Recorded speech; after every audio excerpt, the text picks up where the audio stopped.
We will continue the remaining portion of the lesson. Next, we will continue with fossil fuels. So, what are fossil fuels? You have already learned in your social science. Fossil fuels are formed, or fossil fuels are those fuels that are found inside the Earth's crust. And how these fossil fuels are formed? It is given in your textbook. That is, the plants and animals that existed on the Earth's surface millions of years ago. After their destruction, the remains of these plants and animals went into the Earth's crust and it transformed into, or after millions years of several processes, the remnants of this plants and animals gets converted into fossil fuels. So here, how does this remnants convert itself into fossil fuels? The transformation took place in the absence of air under high pressure and high temperature. So the dead plants and animals get buried under the Earth's surface, and in the presence of high temperature and high pressure, and through this millions of years, this remnants get transferred into fossil fuels. So what are the main fossil fuels? Coal, petroleum and natural gases are fossil fuels. But the important drawback of fossil fuel is once they are used up, it cannot be replenished as and when it is used.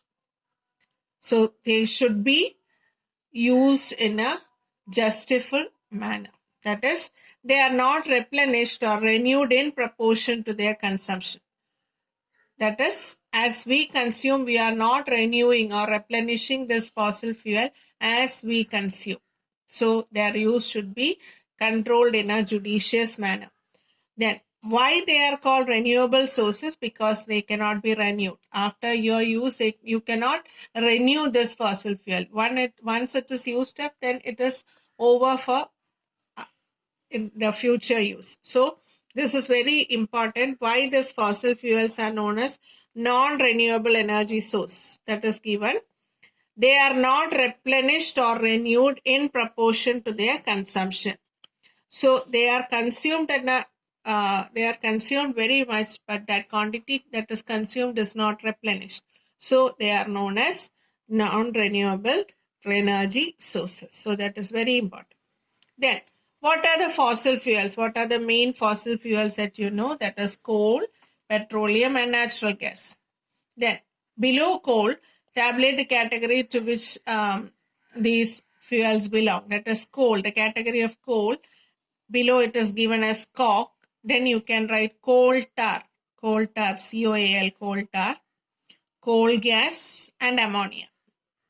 Below petroleum, what are the products that you obtain from petroleum? Petrol, kerosene, diesel, LPG, etc. Then natural gas, LNG, CNG. So complete this table: coke, coal tar, coal gas, ammonia, petrol, kerosene, diesel. You might have studied many other things also. Aviation fuel. All these things come under petroleum.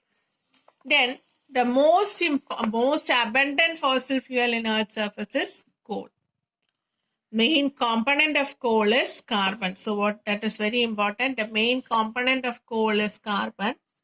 And based on the carbon content, based on the quantity of carbon that is present inside coal, this coal can be categorized into 4 groups. That is very important. The 4 groups are peat, lignite, anthracite and bituminous coal. So, according to the carbon content, based on the carbon content, it is classified as 4 types: peat, lignite, anthracite and bituminous coal. Then you might have studied about distillation process in chemistry. When coal is distilled in the absence of air, you will get several other products such as ammonia, coal gas, coal tar and coke. These are the products when coal is subjected to distillation. Then we have to study about CNG and LNG. CNG, we made liquefied natural gas, that is LNG, liquefied natural gas. and compressed natural gas CNG from the natural gas obtained along with petroleum. So when you are excavating this petroleum, you will get another type. Along with this petroleum, you will get natural gases. So what are the components of natural gases? The component gas of natural gases are liquefied natural gas, that is LNG, and compressed natural gas, that is CNG. So the important point here is the main component of both of these is methane. Methane is the important component in this CNG and LNG. Then these are used as fuels in vehicles, industries, and thermal power station. Then the importance, why is LNG important?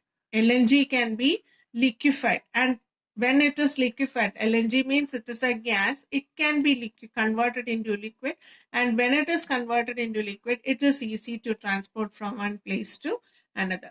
So the importance of LNG is that natural gas can be liquefied and transferred to distant places conveniently.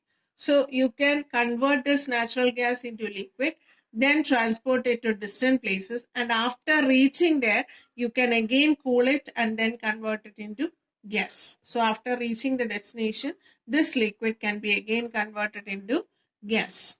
So the importance of LNG is that natural gas can be liquefied and transported to distant places conveniently. It can again be converted into gaseous form at atmospheric temperature and distributed through pipelines. So that is CNG and LNG. Next one is very important. What is LPG? LPG, you know, LPG is liquefied petroleum gas, and LPG is a colorless and odorless gas. Colorless means LPG has no color. Odorless means it has no smell. But in your houses, you are using LPG cylinders. But if there is a leakage of gas, you are able to smell it. So the smell is caused due to a substance added in the LPG, that is ethyl mercaptan. So full form of LPG is liquefied petroleum gas. This is a colorless, odorless gas obtained through the fractional distillation of petroleum. Domestic LPG produces an odor since ethyl mercaptan is added as an indicator to detect the gas leakage. So if ever there is a gas leakage, LPG is an odorless gas, but in order to get information about the leakage of LPG, an indicator, that is ethyl mercaptan, is added to give it a smell. So it is very important, ethyl mercaptan. Then the main component of LPG is butane. That is important. The main component of natural gas is methane, but the main component of LPG is butane. So LPG is obtained by the fractional distillation of petroleum. Then, which are the products obtained from fractional distillation of petroleum that we studied earlier? That is petrol, kerosene, diesel, LPG, etc. Then, next is LPG and safety. It is a very important topic that you should know about this, as it is a domestic affair also. See, LPG in our cylinders, if you look at the cylinder that is inside your kitchen, it will be marked as A24. A24. A means that is a month. A indicates a month from January to March, and 24 indicates the year. That means this, if a cylinder is marked as A24, this cylinder has a maturity period up to March 2024. A means that is from January to March. 24 means that is 2024. That is 24 indicates a year. So suppose it is written as B24, it means B means A is from January to March. So B is from April to June, and C from July to September, and D from October to December. So if it is marked as D25, it means the cylinder has a maturity of up to December 2025. If it is marked as D25, it means the cylinder can be used up to December 2025. That is the marking shown inside an LPG. So if you have a doubt that LPG is leaking, that is, you feel an odor of LPG. If at all there is, if you are feeling a smell, that means 3% of LPG is in the atmospheric air. But if it is 3%, the dangerous thing is even 2% of leakage can cause a fire. 3% of leakage creates a smell, but 2% even can cause a fire.